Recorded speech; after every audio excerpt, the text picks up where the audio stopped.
সুতরাং আমাদের নেতৃবৃন্দ ওই বিষয়টা যেহেতু জানেন, বিষয়টা ওনারা অবশ্যই দৃষ্টিপাত করতেছেন এবং করবেন ইনশাআল্লাহ।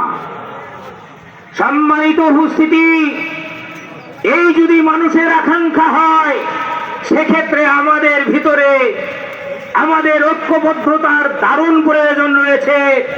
যেই সমস্যাটা দেখা যায়, আমরা নিজেদের ভিতরে পদের লোভে অথবা একটা পদ হারানোর ব্যথায় আমরা মনে করেন যদি পিছিয়ে যাই, একত্রিত না থাকি, একত্রিত ভাবে কাজ না করি, তাহলে আমরা ব্যর্থ হব।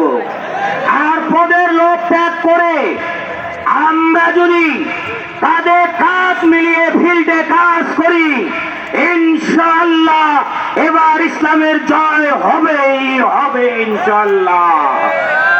এজন্য আমি 28 কুড়িগ্রাম 4, রৌমারী, রাজীবপুর এবং সিলমারীবাসীর পক্ষ থেকে সম্ভাব্য প্রার্থী এবং জেলার একজন ক্ষুদ্র দায়িত্বশীল হিসাবে আমাদের জেলার সকল মুজাহিদ আন্দোলনের লোক নেতৃবৃন্দ সকলকে অনুরোধ রাখবো, আমরা কোনো প্রকার ভেদাভেদ, আমরা কোনো প্রকার দ্বিমতে না গিয়ে আমরা কাঁধে কাঁধ মিলিয়ে কাজ করব ইনশাআল্লাহ।